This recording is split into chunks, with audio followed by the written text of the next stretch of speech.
And the next thing that you can attend is a personal statement workshop for medicine, which is on the 29th of August. Afterwards, we'll be having a BMAT workshop, which is on the 20th of September. And following that, there'll be medical interview seminars for Oxbridge candidates, and then a medical interview seminar for non-Oxbridge candidates in the near future. On top of this, we can also organise work experience at local hospitals and GP practices, one-to-one chats with current medical students at different universities in the UK, and career guidance chats with junior and senior medical professionals working in the UK.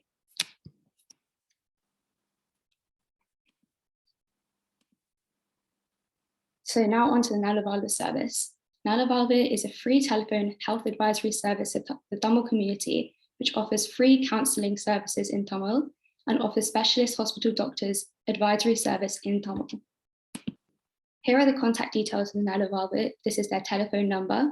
And also this is a youth forum email, which you can use for any questions on today or later in the future, especially with those 3 services I mentioned before, with work experience, one-to-one chats with students, and career guidance with working doctors. All right, thank you.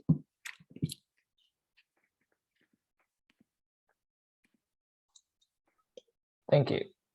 I'll now hand it over to our first speaker of the day. So could I ask Kobika? Hi, I'm Kobika. Can everyone hear me? I'm going to assume yes if I don't get any comments. Otherwise, I'm going to try and I'm not like a tech expert. I'm going to try and put a PowerPoint up. Let's see if this works. Okay. Oh gosh, this is can you see a PowerPoint right now instead of my face? Yeah. You can? No. No, okay. Right, okay. I can just go without for time's sake. If you want me to just go ahead, PowerPoint list, I can send that to anyone who wants it. It's just got the information that I'm going to say in words anyways. But yeah, okay, I'll just get on with my talk. Hi, I'm Kobika. I'm a second year student studying politics, philosophy and economics at Oxford, and I'm going to be talking about applying to study PPE. So you're going to hear about a lot of different degrees today evening, all of them very exciting, but of these, the one that I argue is probably the least understood amongst, especially amongst like the thermal community, amongst our parents, is probably PPE. If I can make a guess at any of them. Also, like when your parents ask you, what do you want to study at university? The answer that they least want to hear is politics, philosophy, and economics, especially the politics and philosophy part. But with this talk, I'd like to try and change that a little bit. And I'm going to do that by first explaining what exactly PPE is, because there's often confusion as to, what the degree constitutes, why you might want to study it, what you can get out of a career having graduated, and finally, if you've been convinced by my pitch. Oh, amazing. So the PowerPoint, people can see this? Can people see this PowerPoint? Yeah. Yeah, amazing. Okay, yeah, and then I will, if the pitch for PPE has worked, I will try and help you with preparing for application and go about doing that. So first of all, what is PPE? That's the third slide. Sorry. Thank you so much for helping me. Thank you. Yeah, okay. So what is PPE? It's an interdisciplinary degree which combines the study of 3 subjects: politics, philosophy, and economics. Why you might want to study PPE? I think there are 3 big reasons. First of all, maybe you're interested in a bunch of humanities related subjects. You like your history and your economics, you're really interested in current affairs, but you can't really like whittle it down to one discipline that you're really interested in. You don't want to do a straight history degree or a straight economics degree. PPE is the best of 3 worlds. You can do them all in one go. The second reason why you might be interested in doing PPE, why it's worth considering, is maybe you want to do a career in law, finance or accountancy, but you don't want to do a vocational degree. You don't want to do a law degree, but you'd like to be a lawyer. The way of doing that is you could do a PPE undergrad and then do a law conversion. Same goes for finance, accountancy, and a bunch of other disciplines that normally require vocational degrees. The final third reason is that maybe you're considering a career in politics, media, teaching, social work, international relations, charity, etc., but don't know what degree you need to do to get there. So PPE is a great option to prepare, to provide you the prerequisite skills for, having a great career in any of these sectors. So what jobs can you even get with a PPE degree? I've kind of mentioned some of the sectors you can work in. The three most popular are probably finance, government and politics, and media journalism, but equally popular are law, teaching, business, and social work. So there's the big sectors that people tend to go into having graduated.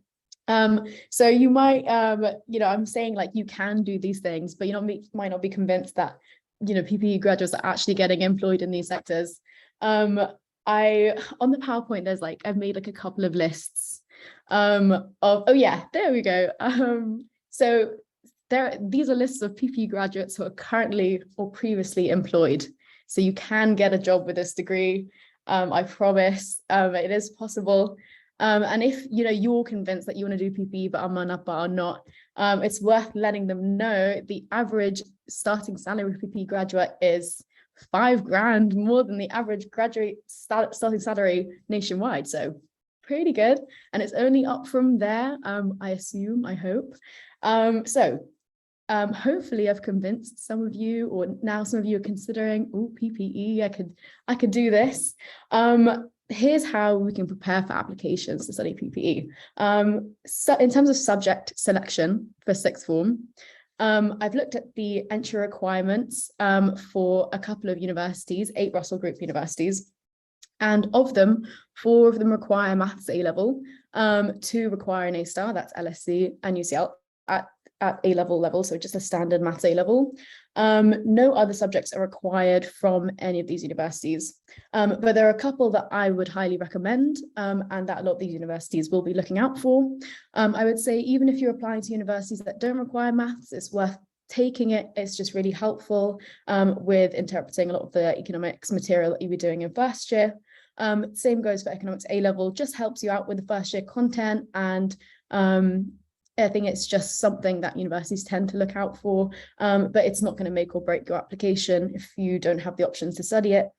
And then finally, I'd recommend taking any humanities or essay subject, if not 1, 2. So that's your history, philosophy, RS, English, anything like that.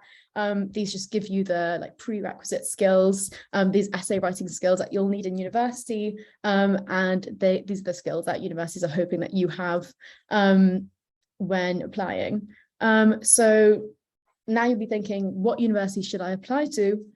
This question is really crucial for PPE, more so than a course like medicine, because there is no uniform structure to the PPE course. There's no, every university offers different content, different modules, and different structures, and also different degree types. And what I mean by degree types is there's the Bachelor of Arts and Bachelor of Sciences, and then there's also the Masters. PPE is offered in all 3 of these forms. When you're kind of choosing which universities to apply to, the things to look out for are which universities are offering modules that you're interested in, which have compulsory modules that you really, really don't want to do. Do some of the universities offer things like years abroad or integrated masters, and do you want to do these things? So yeah, another key difference I think is the course length. So some universities are going to make you do 3 years, some will do 4. Some will make you do all 3 subjects, so politics, philosophy, and economics for the whole 3 years. Some will let you drop 1. So I know LSE makes you do all 3, but at Oxford, Edinburgh, Manchester, universities like that, you have to do all 3 in the first year, and then you can choose from then on which 2 to do. So in terms of additional admissions tests or anything else, most universities will not require admissions tests, and there's also no interview. So all you have to do to apply is submit your UCAS form, do your A-levels, that's it. The kind of big exception is Oxford, and it requires a TSA admission test. And if you are kind of successful in that, or you do really well in that, you'll be offered an interview, and then from then on, offers will be offered. So key dates with these things in mind to look out for if you're a PPE applicant. If you're in year 11 right now and applications are maybe a year and a half away or a year away, these deadlines tend to be similarly placed each year. So it's worth just keeping this in mind anyways. The deadlines you have to look out for are drastically different depending on whether you are or aren't applying to Oxford. So if you're even considering applying to Oxford, please keep these in mind. The deadlines are really much earlier. The process starts much earlier if you are. If you're not applying to Oxford, all you need to think about is the regular UCAS deadline. That is the 25th of January 2023. If you are applying to Oxford, though, you have to submit your application by the early deadline, the 15th of October. Nationwide, the TSA is sat on the 2nd of November. You'll have interviews, if offered one, between the 13th and the 15th of December, most likely, possibly later, and then there may be additional interviews that you will be asked to sit, possibly. That's not guaranteed. But there are a couple of other things that I would like to mention, but I know we're short on time, and those are personal statement, interview prep, and TSA prep. I don't have time to really get into those, but if you want information on that, please do email me. I've left my contact details are there. If you have any questions about the application process, about what it's like to study PPE, or to study any humanity at Oxford, please do email me and I'm happy to help, or text me. But yeah, that's PPE. Hope I have helped in some way. Okay, thank you so much, Viveka. I think it was really nice insight into PPE and you definitely wrecked your course. So I'm now going to introduce Samiran, who has studied maths and economics at LSE. Hi. I'm Samiran. I just finished studying maths and economics at LSE and I'm going on to work at PwC afterwards. Probably won't talk for as long because I don't have a PowerPoint or anything.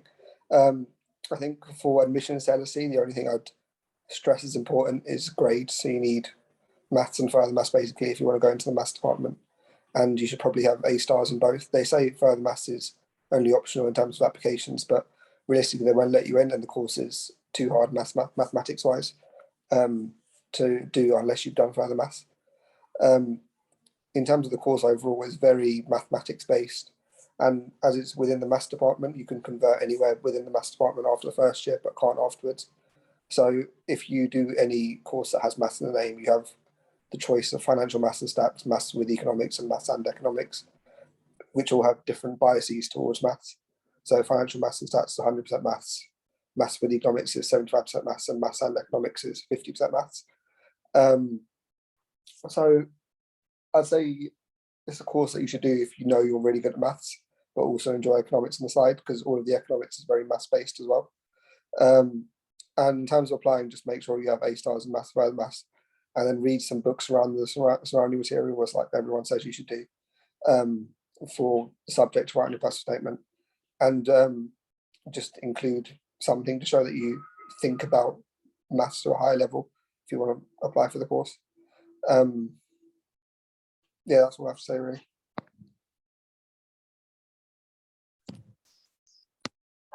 Thank you, Samran.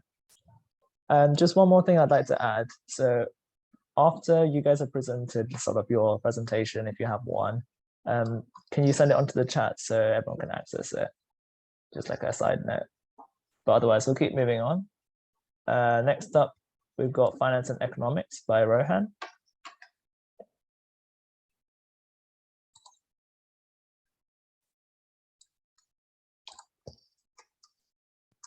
Oh, you just told me he had some trouble joining. Okay, so we'll skip Rohan for now, and we'll come back to him in a bit.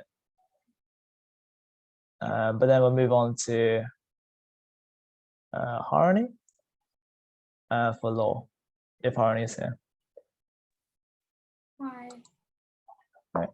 I don't know if you can see me, but I haven't prepared a presentation like a PowerPoint, but I'm happy to speak. So I want to talk about my route into law. I think I was passionate about law from a younger age. So I think that's something that's really important with your applications. It's showing interest in the subject from quite young, like during school and stuff. So firstly, I think that volunteering is really important. So I started volunteering at the age of like 14 at a legal clinic and an organisation called Citizens Advice Bureau, where you're kind of educating yourself on the law and like legal rights for people and stuff, but also showcasing the fact that you were passionate about the subject. I also think that with applications, work experience was important. There's lots of opportunities to do work experience in the legal world from a young age, like as young as 16. I think I did my first work experience opportunity. So I think it's really important to apply to stuff like that once maybe you finish your GCSEs. The summer after that, it was really important to just apply to things that you might be interested in. I did my work experience at a silver circle firm called Ashurst. It was not very challenging to get that work experience. I think it was just a cover letter and one interview. So it's not as difficult as, for example, vacation schemes and applications you'll be doing later on in life. I think that you did have to have quite strong A levels for the course. I think most universities were looking at A-star AA when it came to like Russell Group, but obviously some further down the list were looking at AAA, AAB even. So it's not too, like, it is competitive. It depends on what university you want to go to, really. I think at university, the modules did mean that you need to be quite good at essay writing and analysing arguments, presenting arguments. I found it really helpful that I was doing debating from a young age. That really made it easier to like present arguments and stuff like that.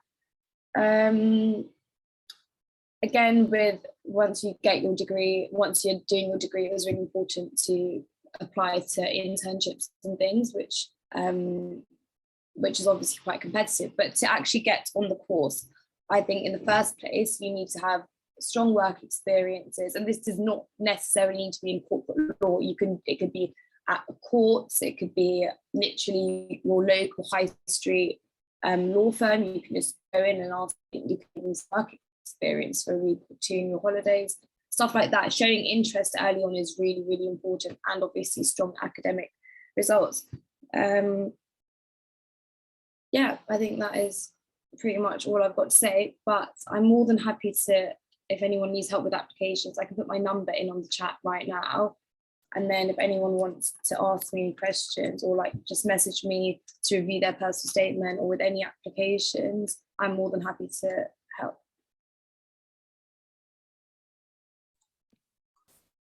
Okay, thank you so much, Harini. And next is Rohan here? If not, I'll be introducing the next speaker, who is Arthavan, who's studied maths, optimization and statistics at Imperial College London. All right. Hey everyone, I'll just share my screen quickly. One moment.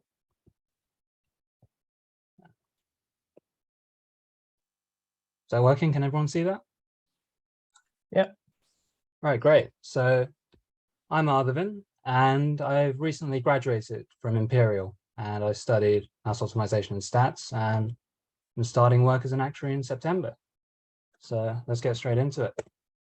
So one of the things to consider with maths is, well, why should you do it?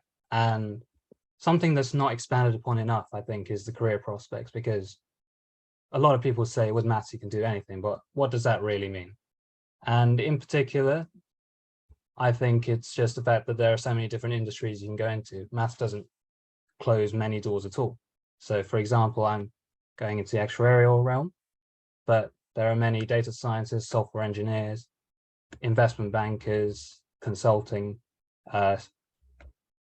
persons who do study maths at university and go on to achieve great things. And I think the main con with maths is this point over here, which is that it's not quite like A-level maths. You still need to have a really good grounding in A-level maths and know what you're doing, and further maths as well for that matter. But it's more about solving really theoretical problems and not just, solving an integral. It's about proving how everything works and how all of maths ties together. I won't go through all of this, but I will be putting the presentation in the chat. So if you have any questions, you can ask me at the end. All right, and in terms of applications, I've got a list of the top unis there. A few that I haven't got are Durham, St Andrews and Bristol, which also have excellent maths courses. And as Samiran mentioned earlier, A stars in maths and further maths are generally what are given out these days in your offer. And another question I get a lot is, do you need to do physics to do a maths degree? And the answer is no. I myself didn't. And they often ask for an A if you're doing any other subject. And in particular, the thing they look for in maths is less the personal statement, which is still very important, but more your problem solving skills. And the things which they use to assess that are the MAT and the STEP. And different universities ask for different, for either one of those. So they're both essentially admissions tests, aptitude tests, and the MAT happens in October, November. I think this year it's November the 2nd. And the STEP, which has 2 exams, Step 2 and Step 3, occurs in the summer with your A levels. So you'll have to prepare a fair bit for that. And interviews, I myself didn't have one for Imperial, and other than for Oxbridge, it's very rare that you do hear about interviews for a maths course. Okay. And in terms of tips for success when applying, what I'd say is practice is, well, I guess you hear it a lot, and practice is the main way to do maths. And if you're doing either of those tests, the MAT or the STEP, there are a load of links here that I've got, and they lead to a lot of past papers, back to 1998 for STEP and back to 2007 for the MAT. And going through all of them very thoroughly, I think, is hugely important, especially if you're applying to those unis that I mentioned in the previous slide. And one book generally which helps you work through that is this one here, the one by Dr. Stephen Siklos, and that's one I use to prepare, and it's been used by many applicants for a very long time, and it's very, very thorough.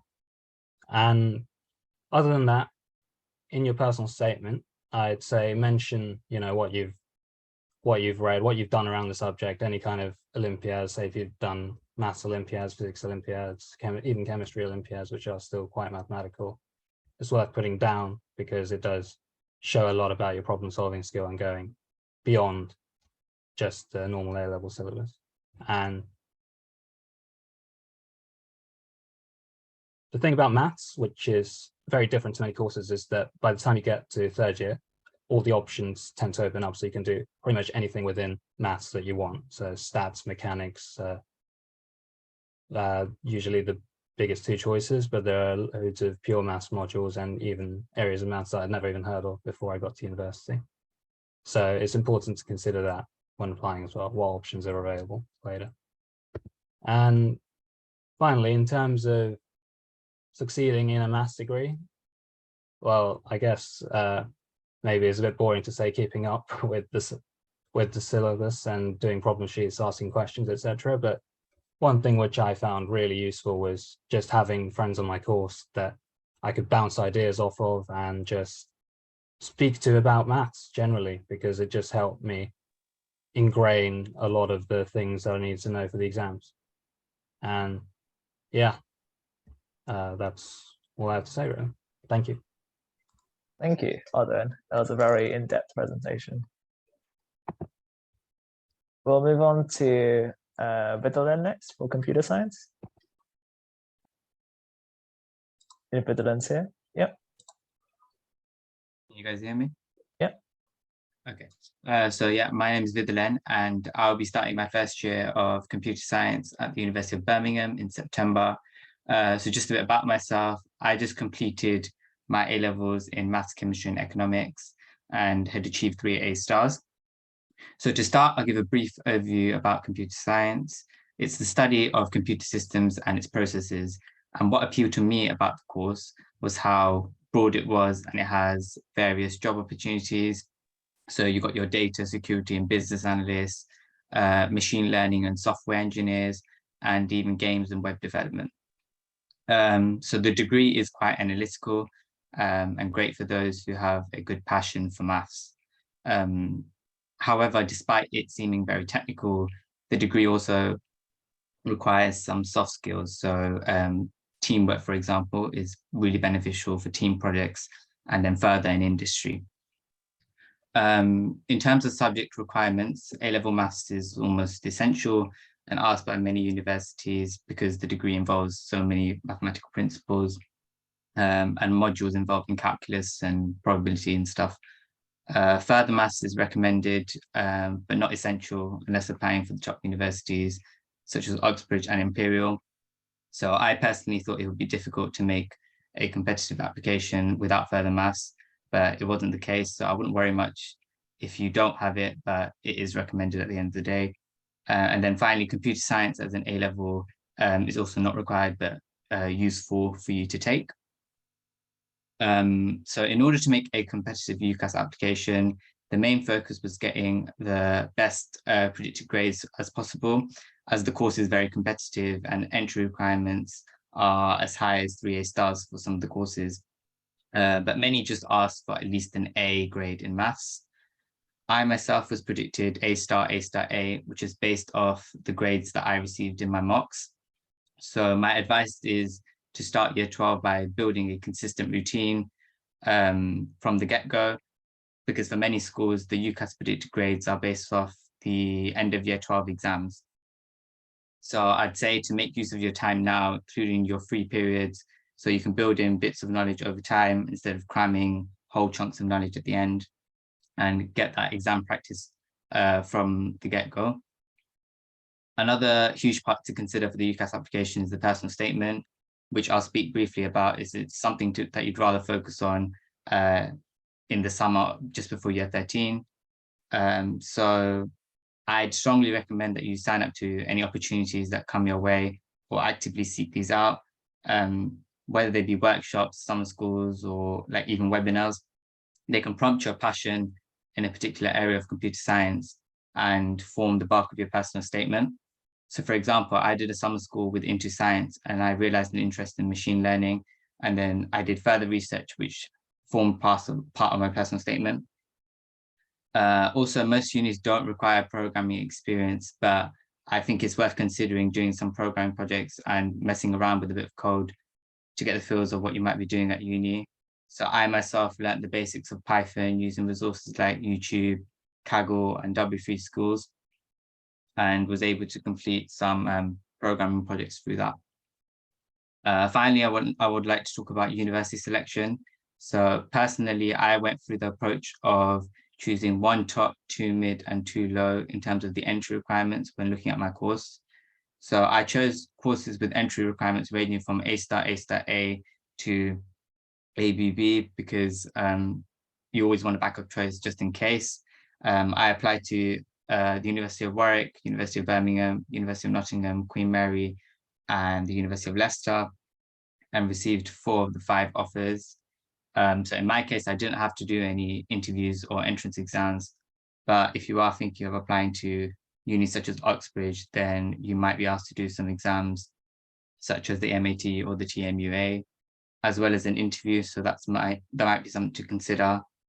Also, if you're applying for computer science in Oxbridge, as someone said before, you do have an earlier submission date of around mid-October for your application, whilst other universities the deadline is January the following year. So that's another thing to consider. And yeah, I hope this has been useful, and I'm happy to answer any questions in the chat or the end. Thank you for listening. Okay, thank you, Vidyalan. That was really interesting and gave a good insight into computer science.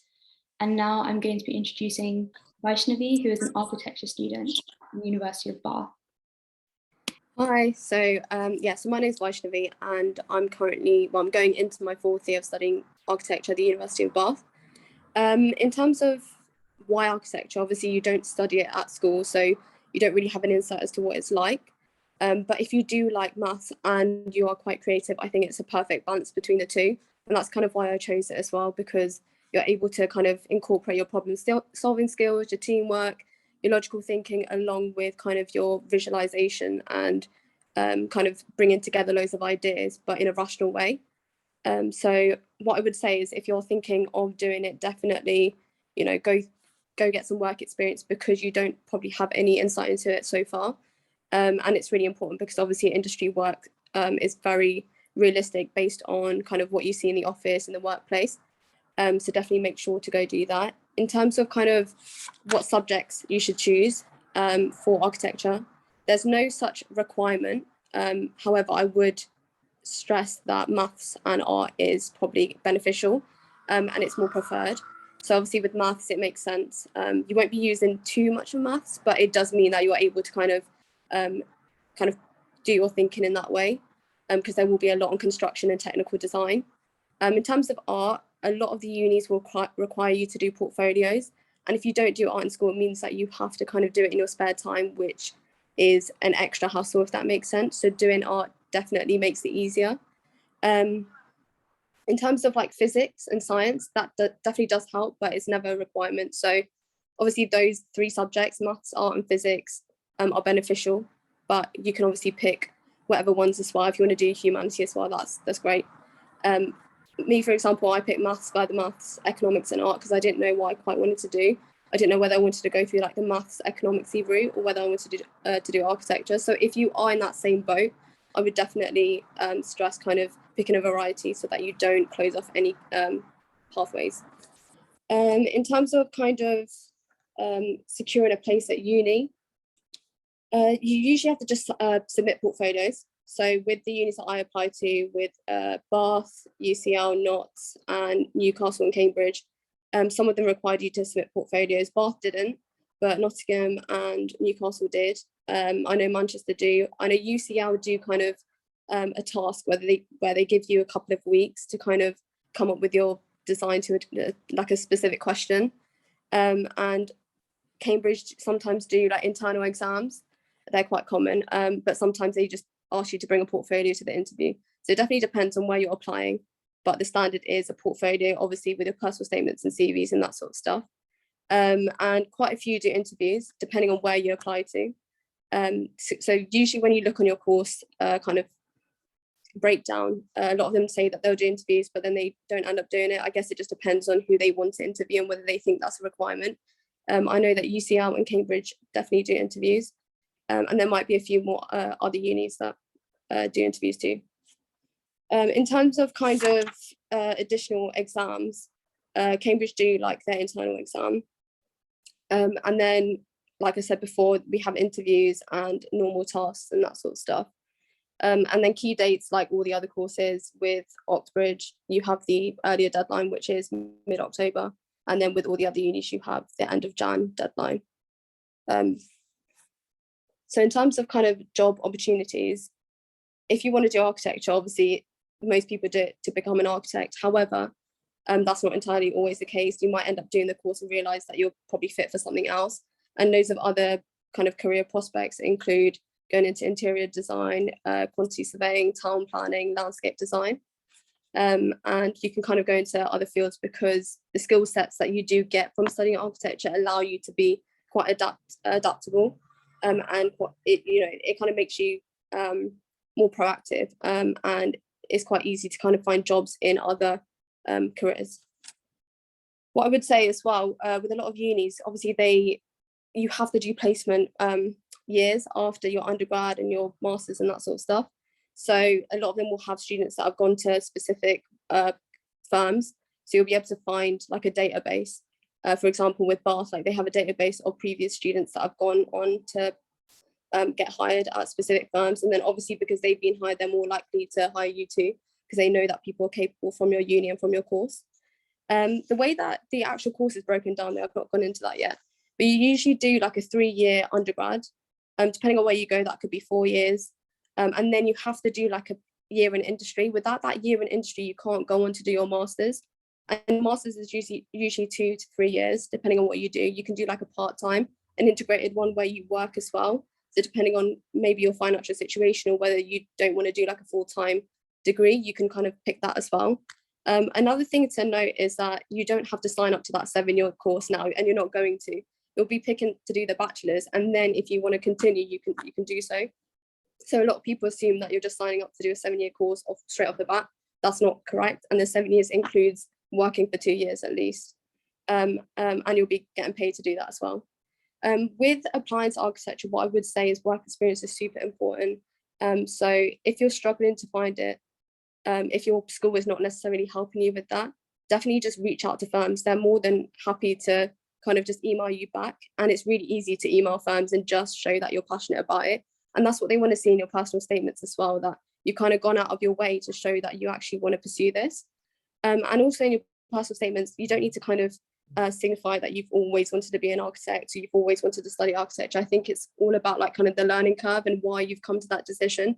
So just be honest, and don't write what they want, what you think they want to hear. Write what you want to tell them about yourself and kind of just your journey of life and like what sort of research you've done and what inspires you and what interests you.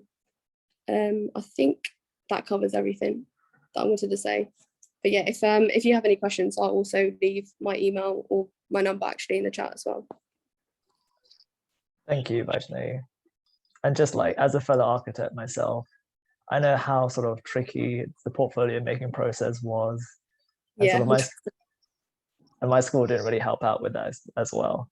So if you do have any questions about the portfolio or just anything about architecture, just feel free to ask in the chat as well.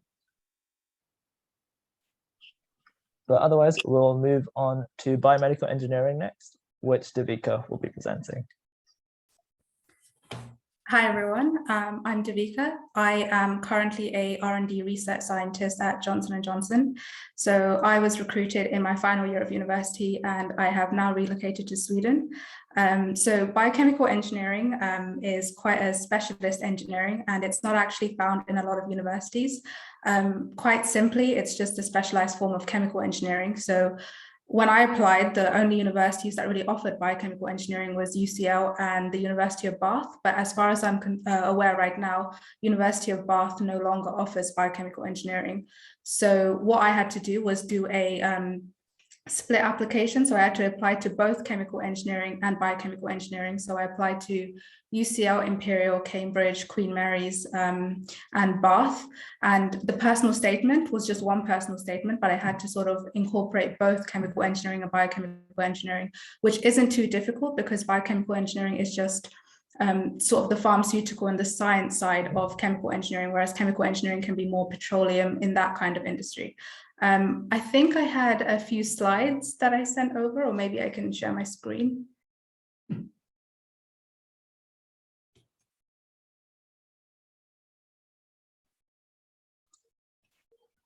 Would you like me to share my screen? Yep, if you could. Okay, yeah, I can do that.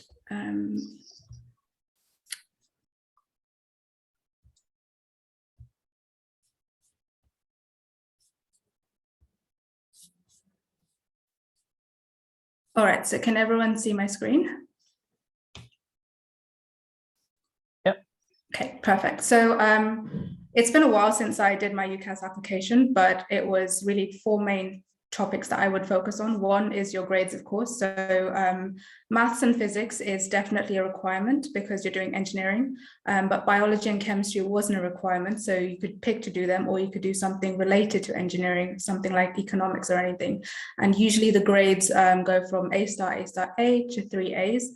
I just want to stress that grades aren't everything. I actually didn't meet the grades to both my firm and insurance, but I actually still managed to make it to UCL because they remembered my application and they thought that I was quite passionate. So showing your passion in your personal statement, also when you visit on open days, is really important.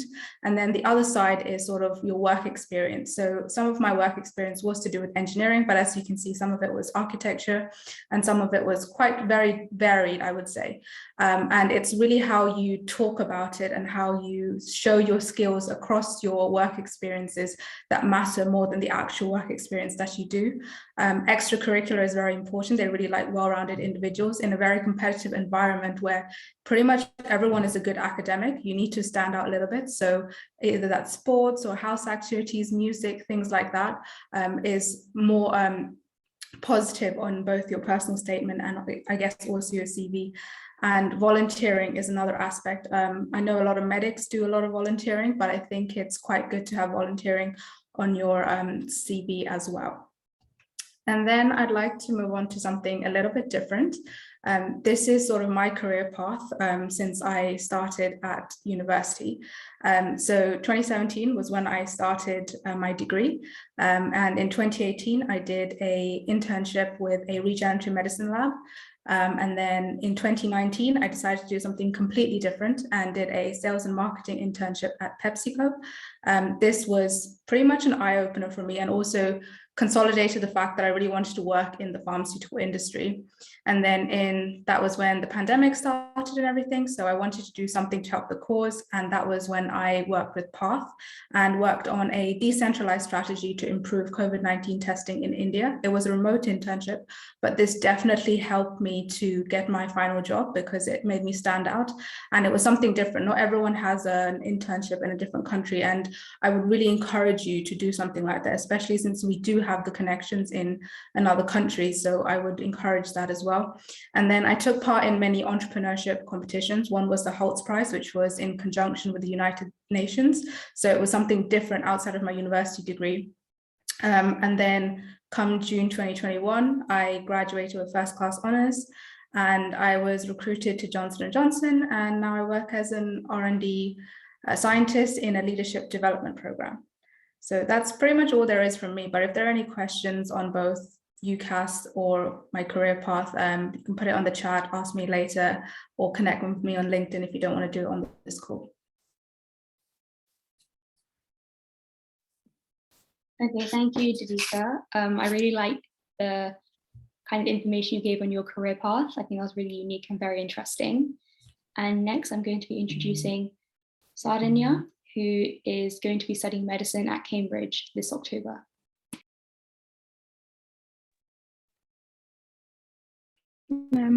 Hi, everyone.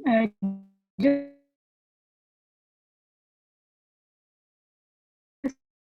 to check, can you hear me? It's a bit hard to hear. Are you having a bit of problem with your internet?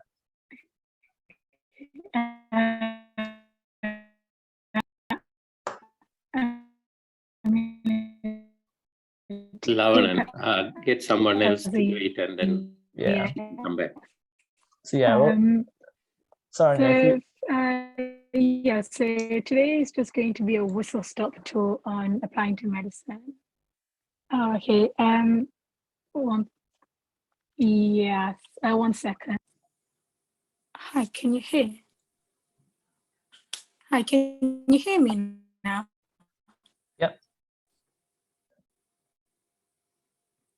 Actually, it's still a bit hard to hear. Saranya, do you want to take a bit of time, Saranya, to sort of sort it out? Yes, I'll get started.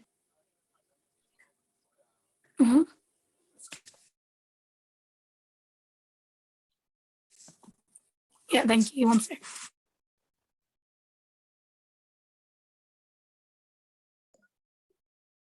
So yeah, we'll move on to the next presentation for now. And once Saranya sort of sorted that out, we'll come back to that. Is that okay? So we'll move on to Videshika for dentistry. Okay, so hi, my name is Videshika Vimal, and I'm a fourth year dental student at King's College London. And I received A stars AA at A levels and then directly went into dental school straight after. So in terms of subject selection, I chose to do biology, chemistry and maths A levels, which is the most common pathway and choice of subjects for dentistry.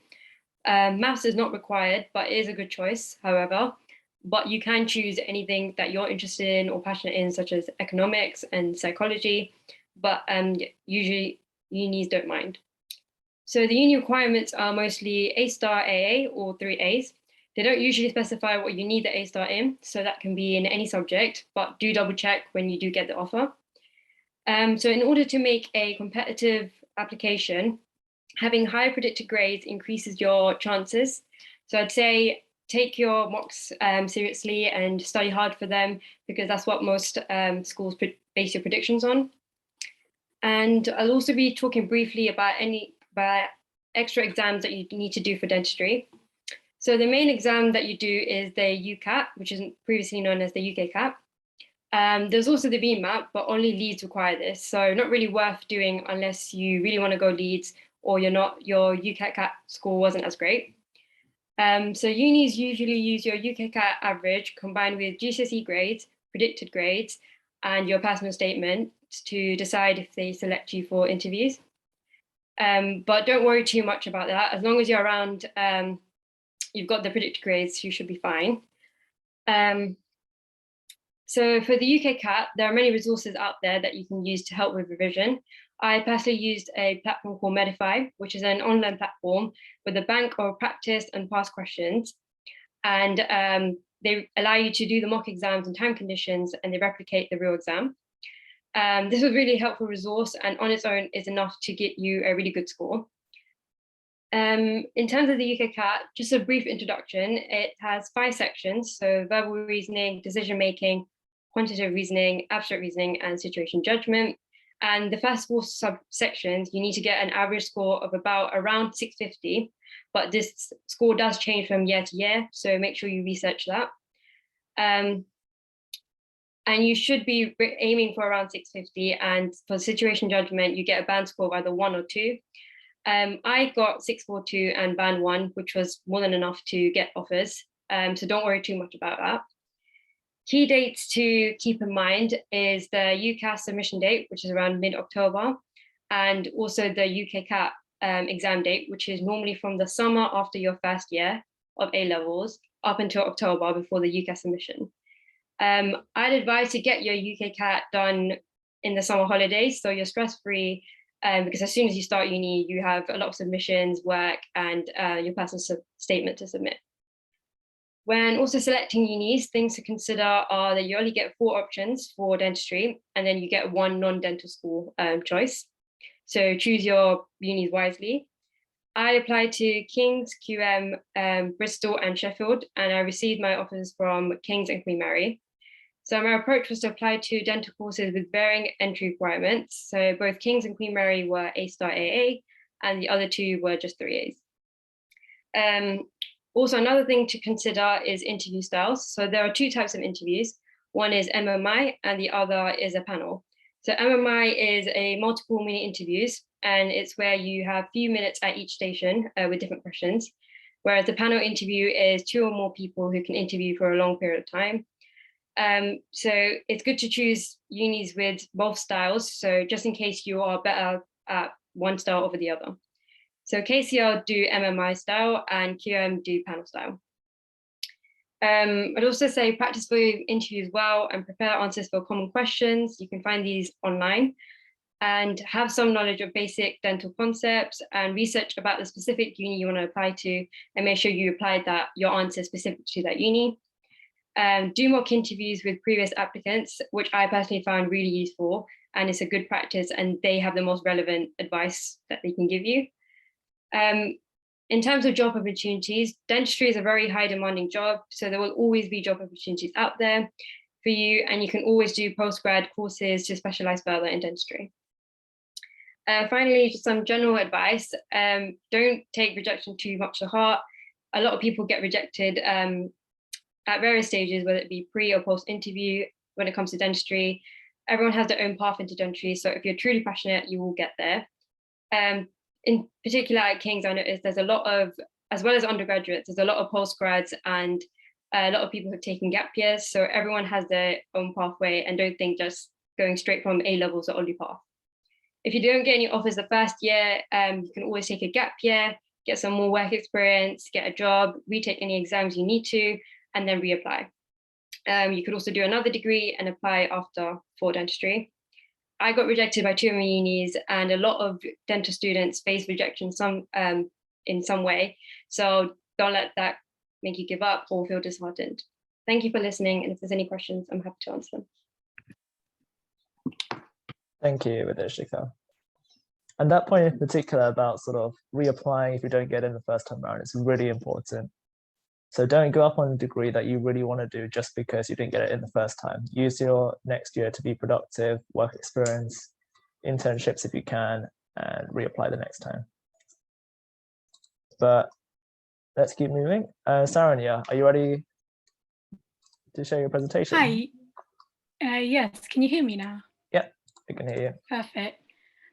So yeah, hi everyone. My name is Saranya, and in October I'll be starting at the University of Cambridge to read medicine.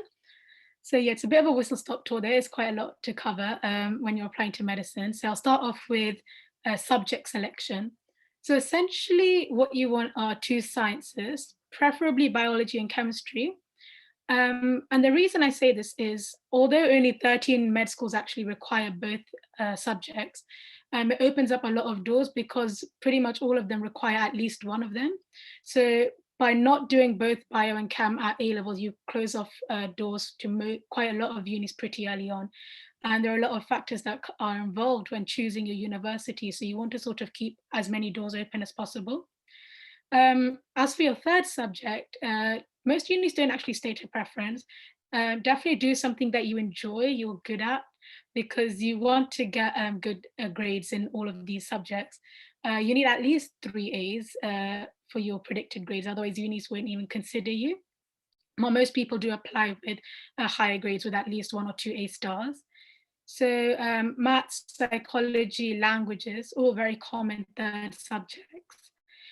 Just avoid subjects such as general studies, critical thinking, citizenship, because you want your third subject to still be academic. Also, human biology as a third doesn't really go down well because there's a lot of overlap with biology. Fourth subject, definitely not necessary at all, because all medicine offers are pretty much on 3, bar maybe a few colleges at Cambridge. But obviously, if you do really enjoy a subject, go for it. I did further maths as my fourth because I really enjoy maths, and it does make your application slightly more competitive, but also at the risk of you need to do more work with less time to do it. And my offer for Cambridge actually included further maths, and they didn't consider any of my grade in maths. So there is that. And EPQ, if your school offers it, it's a great opportunity because research is a very sort of key part of medicine, and especially if you want to apply to universities that have a lot of focus on research, and such as Oxbridge, Imperial, UCL, Edinburgh. It gives you a pretty good thing to talk about in personal statements and interviews. So anyone applying to medicine looks pretty good at, must know about the UCAT and BMAT. So UCAT is an admissions test that 35 out of 42 med schools use. It's an aptitude test, so essentially it's testing skills. And our previous speaker did go into quite a bit of detail on the UCAT, so I won't dwell on it too much. But just sort of admin related facts, you register on the UCAT website by yourself at the beginning of June, so your school won't do this for you. But BMAT, the school, you should be able to register through school. So you sit the exam during the summer of year 12, and it's pretty much the one exam where you want to cram. So UCAT's all about sort of intense preparation for maybe 5 to 8 weeks, depending on sort of how much time you want to spend on it every day. The question bank that I use and is most commonly used is Medify, because they have thousands of questions. You obviously don't need to get through all of them, but it gives you a lot of time to sort of hone down these skills that you don't actually use a lot at A-level, because at A-level there's a lot of sort of problem solving, thinking, taking your time, but UCAS pretty much, if you can't do the question, spend very little time on it and move on. So you get your scores immediately after you do the test, which you do in test centers, and it's online. And then you use these scores to apply to unis quite tactfully, because if you do very well in the UK, you apply to unis which rank UCAT quite highly, which weigh UCAT, and they use it a lot or have a high cutoff, such as King's or Edinburgh. And Edinburgh especially pretty much reject everyone outright if they don't come in the first like 2 or 3 percentile.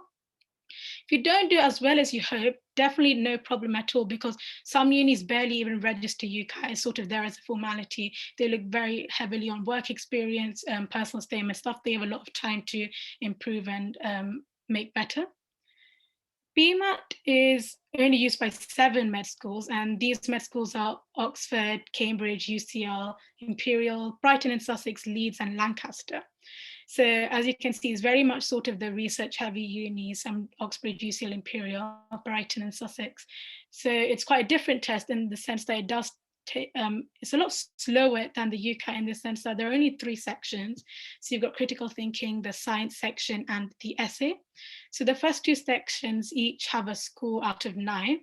And the test, like the BMAT people sort of say, they do say that they set the test so that an average student gets about 4.5 out of 9 for each section. So when applying to these very competitive unis, you want at least a 5 or a 6. But because you sit the BMAT after you apply, it is a bit of a blind application. So definitely look into how the unis use their BMAT score. For example, if you're choosing between Imperial and UCL, Imperial have a cutoff for BMAT, UCL don't. So it's a lot more sort of weighed more fairly with UCL. So I applied to Cambridge and UCL for my BMAT unis and Sheffield and Leicester for my UCAT unis. So my more sort of higher achieving ones for the BMAT, and then the ones that I knew my UCAS score would do quite well in were Sheffield and Leicester. Preparing for BMAT, all the papers and answer keys are online for free, so you don't need to pay anything. But the reason I actually paid for a package called BMAT Ninja through the organization 6med was because they gave explanations for all the answers. And I think this is really helpful because you want to know how to think, because especially with critical thinking, very much sort of logic puzzles, if you can get a hang on very early on how to think, it will really help you.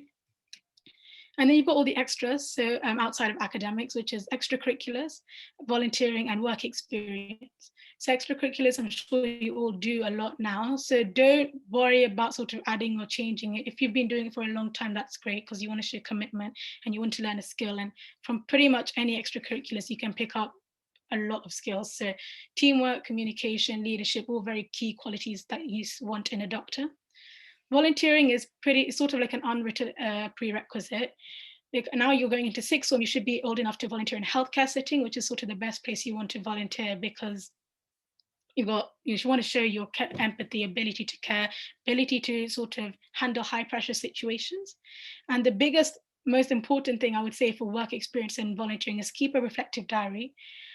Jot down the thoughts you feel, the emotions, any actions you took, because 10 months down the line, a year later, when you're writing a personal statement, you probably won't remember like how you felt in that exact moment. So this will really help writing your personal statement.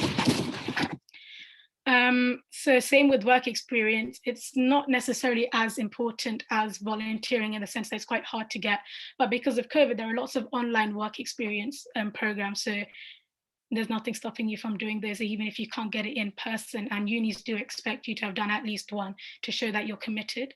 So if I just rattle off 3 names, you've got BSMS, RCGP and Medic Mentor.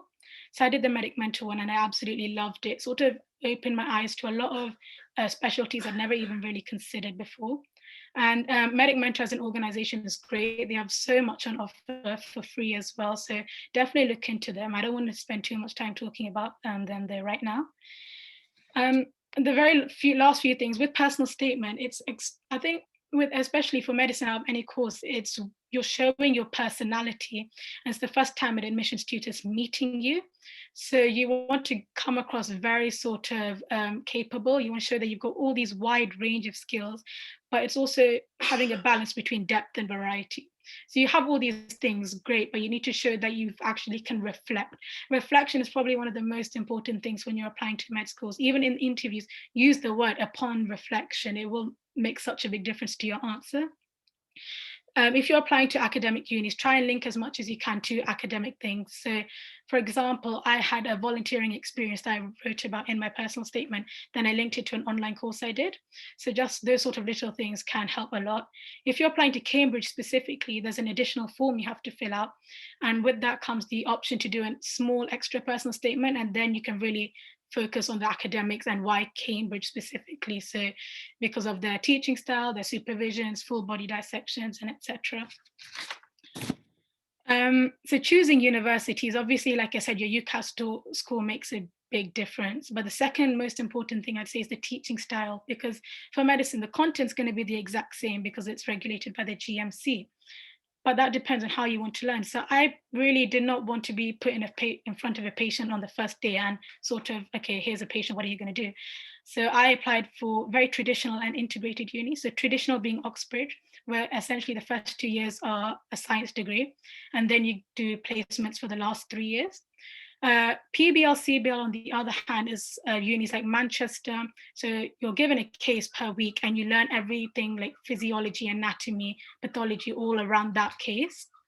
And you've got integrated, which is what most unis sort of tend towards now, which is a mixture of the science and a mixture of patient sort of dealings, and which is what a lot of people prefer. So you've got King's, Sheffield, and then there's a whole spectrum. So really look in detail at the uni's course pages. Also interview styles, like our previous speaker mentioned, very important. And very quick note on interviews, just know obviously before you go into the interview what style to expect. Know your personal statement inside and out. Before my interviews, I printed out my personal statement, stuck on A3 piece of paper and just analyzed it like an essay or like an English lit text. And show that you've done things since applying. So all med school applications, regardless of Oxbridge, are due in October 15th. So in those 2 to 5 months in between that date and your interview date, show that you haven't just stopped everything. Show that you still read stuff, still volunteer. That's really important. Obviously practice, don't memorize answers, but have a good idea of what you want to say and just be quietly confident. Show them that you are the best candidate. They want to have you at your university. And yeah, I wish you all the very best of luck. I know it can be challenging, but try to enjoy it as much as possible. And I'm happy to help anyone one-on-one or answer any questions later on. Okay, thank you so much, Sardinia. I think the information you gave on the work experience and the reflective diary was really useful and quite unique. And I'd also like to just quickly tell our Q&A panelists that if they want to add any information about any of the courses or topics that speakers have spoken about, they can put that in the chat. And now I'd like to introduce Abhirami, who is a veterinary science student at Nottingham University. Hi, so I'm Abhirami. I'm going into my second year at Nottingham. I'm just going to try and screen share. I'll try not to go over time too much. But yeah, this slide kind of gives you a hint what veterinary medicine is about. So why is it? Is because first of all, I was very interested in science, especially biology. I loved learning how the body worked, and I kind of paired that with my love for animals and love for working with animals, and so it kind of just came naturally. I also really liked how the course and the career gives you an opportunity to also work with humans. Nowadays, more and more people are getting pets, and animals are becoming a bigger part of our daily lives. So I felt that when you are helping these animals, you're also helping the people and the owners as well. It also has a very diverse job opportunities after you graduate, which is something I'll talk about a little bit later. And also it was quite challenging in a different way, because with animals, they can't really tell you what's wrong. So you have to kind of investigate like what's the issue, and something like that I found really, really interesting. And I feel like every day will be a little bit different when you are working. So if it is something you're interested in, subject-wise, all universities do require A-levels in chemistry and biology. Unfortunately, you don't really get much choice with that one, but your third choice can be anything. And I would suggest doing something you enjoy, but also something you can score a relatively high grade in, because grades are something that universities do look at the beginning of your application process. So for each university, the grade requirements are slightly different, but they do range from A star to B. And also, if you don't take biology and chemistry, it's not that you can't do veterinary medicine at all. There are a few universities that do offer a different course, and it might be an extra year on top of the 5 years, just to introduce to you and teach you what you probably would have learned during chemistry and biology A-level. So additional exams, you'd be happy to know there are none. So you don't have to waste your summer studying or like revising for an exam. However, instead, they do require minimum work experience, very similar to what was mentioned before for medicine and dentistry. You can get it in a veterinary clinic, you can get it in kennels, catteries, on farms. And like mentioned before, I'd also suggest keeping like a diary or a journal, noting down what you've learned, because more than like the number of weeks that you've got, it's more important to identify what you've learned from that work experience, because that's what you're going to use in your personal statement, and that's what universities are going to ask during your interviews. And I'd also suggest you start early. It's not only a requirement from universities, but it's also a good way of figuring out whether you like working with animals or whether veterinary medicine is something you want to go into. Key dates, similar again to medicine and dentistry, it's around mid-October for the deadline of the application. Interviews usually are after Christmas. A few universities will do clearing for veterinary, which will be, I think, announced like a few days or weeks before results day. And I will also suggest, before you start writing your personal statement and going for your interview, you kind of research into the industry a little bit. And that might also give you an idea whether, veterinary medicine is something that you would be interested in. As for universities, there's only 9 universities in the UK that offer veterinary medicine. So there kind of isn't really a lot of choices, and I've sort of listed the universities that offer it below. So when you are looking into what university you like, I'd say look at the structure, how the course is going to be taught to you. One of the main reasons I chose Nottingham was because it was very practical based. So you're not just sat in a lecture room, listening to the lecturer and it's sort of going in. You're having that interaction with the animals almost pretty much every day. The vet school also has a lot of animals. It's got horses, the lecturers bringing their dogs, it's got rabbits and snakes that you can go in and handle anytime you want, which was kind of scary, but it was actually very fun. Also see if the university is campus-based or city-based. Nottingham is campus, but it's also very close to the city, which I kind of liked. I'd also suggest going to the open days, because going and seeing the university, meeting the people that work there and that study there can give you an indication and determine whether you like that university or not. Also see what they can offer you. By that, I mean like societies and stuff outside of the curriculum, outside of like learning the subject as well. For a course that's very intense, like veterinary medicine, it's important that you don't only focus on your studies, because it's very stressful. So you do need that kind of stress relief. And so by doing something you enjoy, whether it's like drama, music, or sports, that's something to like take your mind off, how stressful the course can be. And it also teach you different skills other than what you're learning in the lecture theatre. So job-wise, as I mentioned, there's like a massive range. The most obvious option would be clinics and surgery. I'd just like to clarify, when you do graduate after your 5 years, you do graduate as a surgeon. So you can immediately, there's no training on top of the 5 years. You sort of just graduate as a veterinary surgeon automatically. And if you don't want to work in a clinic or a surgery, you can go into research. I know people have gone into pharmacology, and you can even go into law, conservation, and healthcare as well, because as we know, animal health can have a massive impact on human health as well.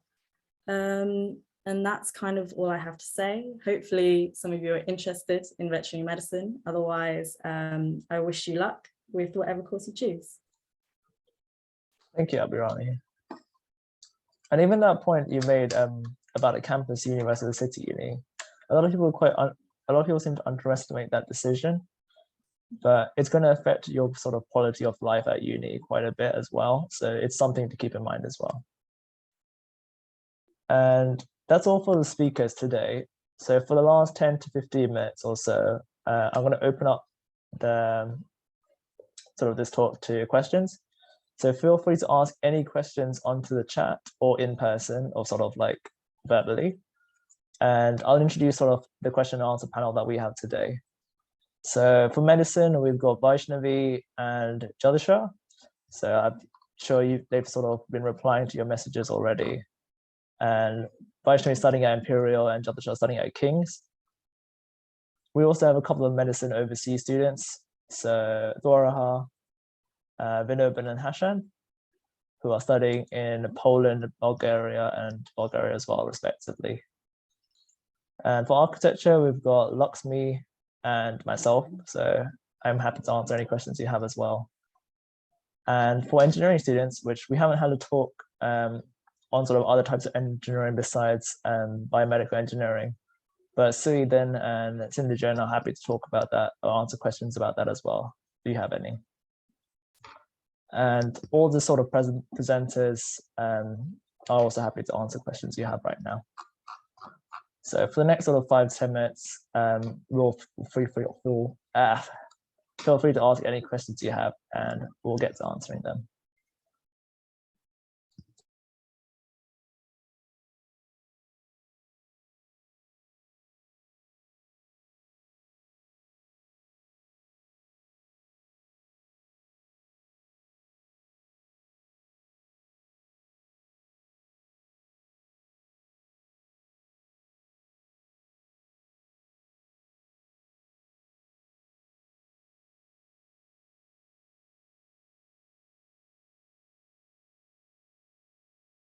I also do have a small announcement to make at the end, so regarding what is on the screen right now.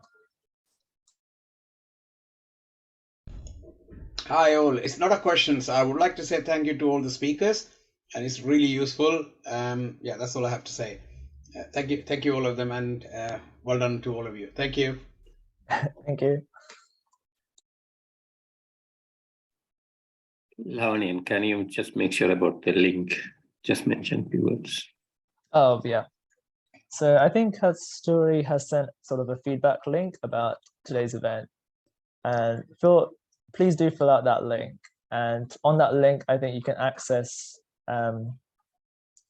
sort of the details of the speakers today and get in touch with them as well. So do check out that link. I think she's resending it now as well, yeah. So make sure you check that out. Yeah, the link just has name and email, and if you want to put any potential feedback with your email address, it's all confidential, and we'll be able to email you back on any future events. We had certain ones that were unconfirmed with the dates, so we can let you know when those dates have been confirmed and give you access to the following seminars.